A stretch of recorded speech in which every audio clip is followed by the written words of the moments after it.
Here I have TCL 20L, and today I'm going to show you how to change keyboard language on this device. So firstly, you have to open settings, then you have to go to the system section, then go to the languages and input, virtual keyboard, Gboard, languages, add a keyboard, and here you can see the whole list of languages in which you can type. As you can see, it's pretty long, so let's pick some.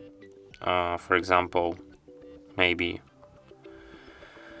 the Greek language, and then tap done. And now let's try to write something down in the Greek language. And as you can see, now I have like the Greek keyboard, the Greek layout on my keyboard here. And that's it. Thanks for watching.